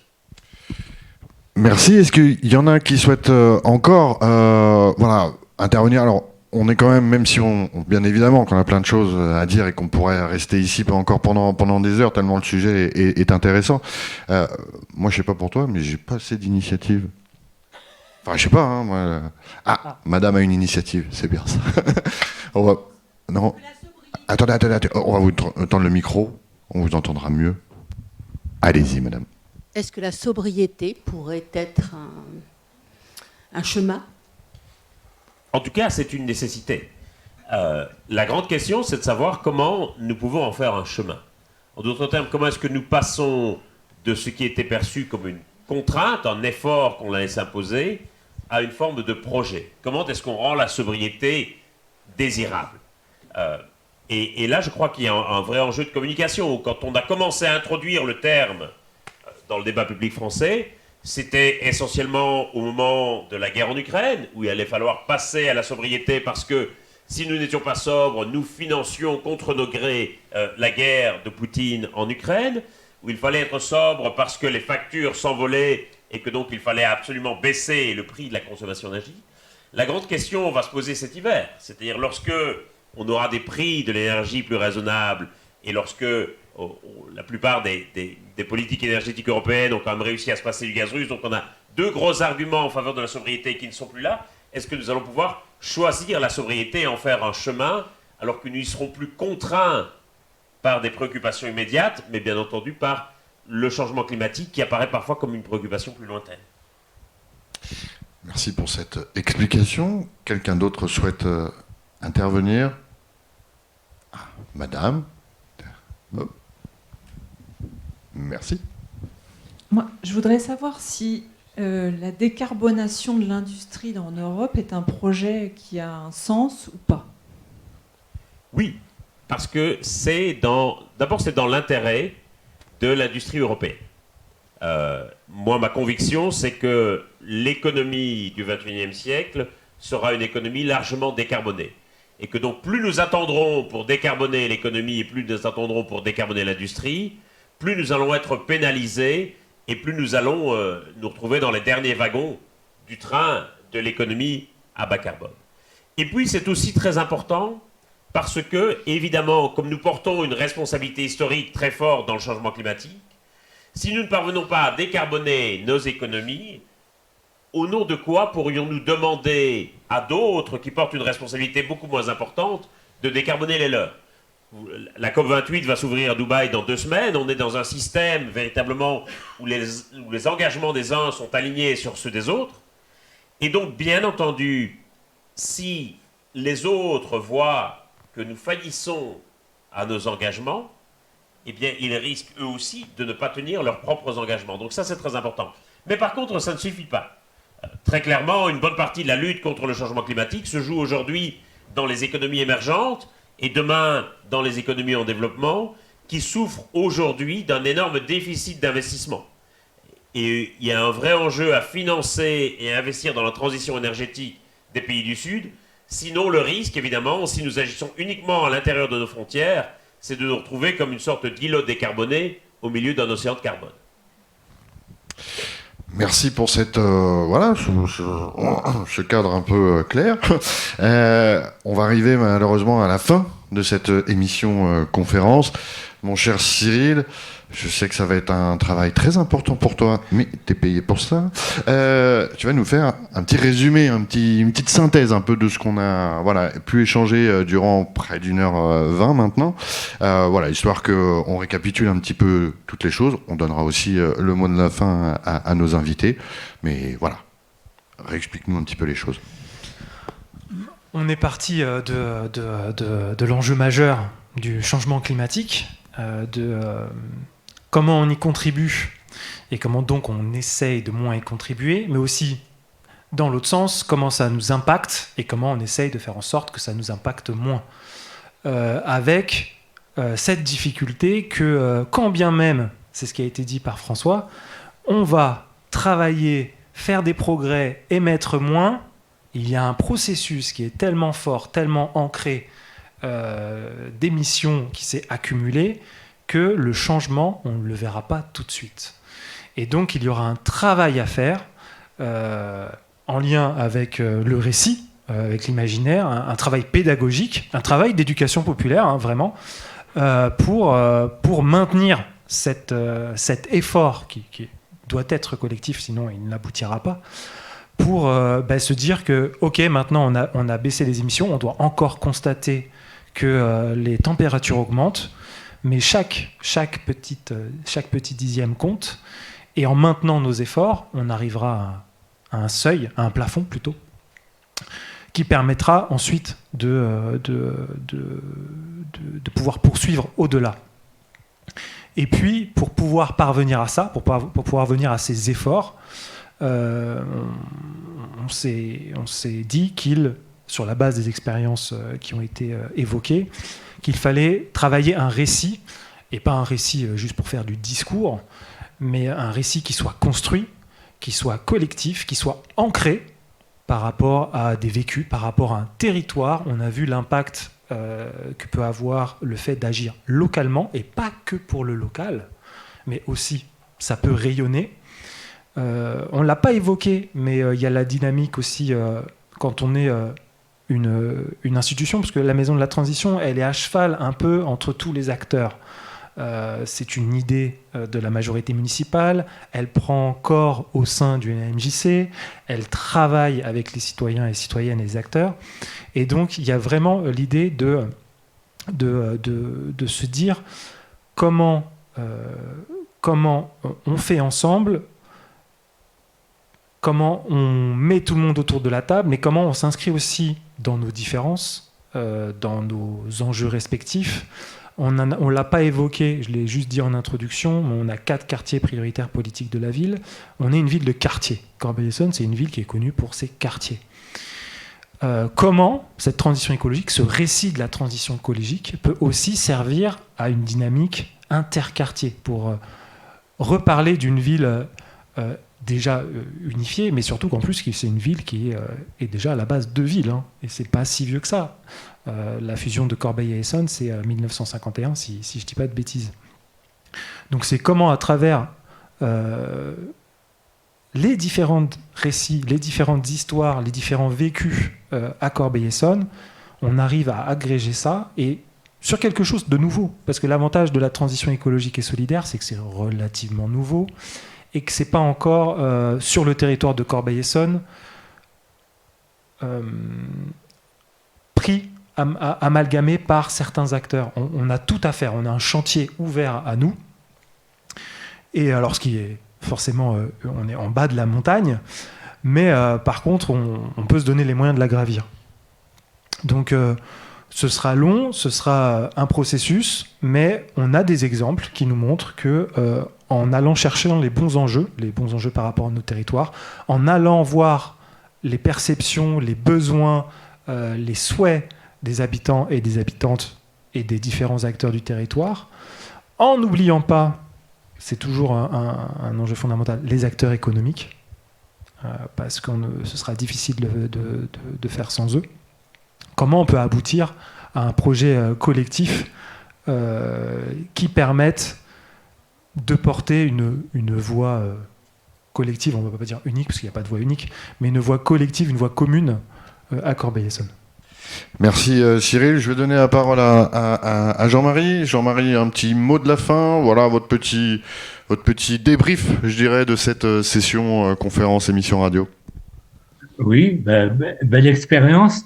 Moi, ce que j'en tire quand même, c'est finalement, faut pas que ce soit clivant. Il faut pas que toutes ces actions-là on nous impose de faire une action pour le climat, et donc il me semble que l'entrée, ça reste d'être toujours dans un projet de territoire, une réflexion sur la manière qu'on veut vivre sur le territoire, et qui va conduire effectivement à une action. On va monter des panneaux photovoltaïques, on va monter une éolienne, on va faire un travail sur la sobriété, mais que ça se situe dans un ensemble un peu plus important. Et voilà, après ce que je viens d'entendre là, je reste convaincu que c'est ça qu'il faut faire. Merci Jean-Marie Oudard. Et puis on va passer la parole à Nicolas. Nicolas, pareil, votre petit débrief, votre petit ressenti là, à chaud de cette session. Non, merci beaucoup, j'ai appris plein de choses, donc je suis très heureux. En fait, je repars avec une question, et je me pose la question de savoir s'il ne faudrait pas faire de la transition écologique un cheval de Troie. Pourquoi toujours parler de transition, essayer de convaincre, prêcher, et pas plutôt aller chercher les gens de là où ils sont. Cyril, tu parlais de l'identité de quartier à Corbeil-Essonnes, tu m'avais dit, il me semble que c'était aussi une ville d'immigration avec beaucoup de cultures et d'ethnies différentes. Et, pardon, combien ? 108 nationalités, waouh, c'est énorme. Alors ça, c'est hyper intéressant. Et il me semble que dans les perspectives écoféministes ou d'écologie décoloniale, il y a cette idée qu'il y a une valeur et un savoir-faire traditionnel qui, en fait, de fait, est un savoir sobre. Et en fait, voilà, comment valoriser ces savoirs, ces cultures, ces personnes, leur accorder de la reconnaissance sans les faire chier avec culpabilisation, etc. et tous ces discours négatifs, a priori, parce que c'est comme ça qu'ils le perçoivent peut-être aujourd'hui, peut-être, j'en sais rien, et je veux pas faire de pronostic, il faudrait leur demander, mais voilà, faire un cheval de Troie et progressivement aller les chercher sur ce qui les intéresse, qu'ils apprennent ce que moi j'ignore, et je serais très heureux de le découvrir, et en fait, voilà, créer ces formes de rencontres, je pense que c'est, voilà, peut-être ma réflexion, quoi. Ce cheval de Troie, peut-être qu'il serait intéressant. Je pense qu'il existe déjà, mais voilà. Merci Nicolas. Même exercice pour vous, François Gérène. Donc du coup, voilà, vous avez un peu introduit les choses avec le problème du réchauffement climatique. Vous allez conclure un petit peu, mais voilà, c'est quoi votre ressenti sur cette expérience qu'on vient de vivre là ensemble, à essayer de répondre un peu à ces questions-là et à faire avancer le schmilblick, j'ai envie de dire, mais surtout de rendre accessibles aussi ces choses-là. Aujourd'hui, nous voyons largement l'action face au changement climatique comme une sorte de contrainte qui nous tombe dessus. Et donc qui, d'une part, va nous diviser, parce qu'on va toujours avoir l'impression que cette contrainte est inégalement répartie, et d'autre part, qui va nous amener à en faire le moins possible, parce que personne, moi le premier, personne n'aime se plier à la contrainte. Et je crois que tout l'enjeu, c'est de nous demander comment nous allons pouvoir transformer ce qui est perçu aujourd'hui comme une contrainte en un projet. Un projet qui va nous rassembler et un projet par rapport auquel on aura envie d'en faire le plus possible. Et je crois que tout l'enjeu est là, passer de la contrainte au projet. Il me semble effectivement que l'échelle du territoire, l'échelle d'une ville est sans doute la mieux adaptée pour cela. Et c'est tout ce que je vous souhaite. Merci beaucoup, merci à vous, cher public, d'avoir été là. Merci. Et je pense qu'on s'est pas trompé sur le nom de la radio, parce que Imagine Radio, elle est là aussi pour ça. Tout à fait. Voilà, et merci à la MJC de nous avoir accueillis, et dédicace à Pat Le Guen, alias Romain, dans sa cage, qui nous a bien accueillis et permis que cette émission puisse se réaliser. Merci à tous, bonne soirée. Comment ? Annoncer le repas, oui, c'est pas très radiophonique. On a faim, on va manger. Voilà, le repas est servi, les amis.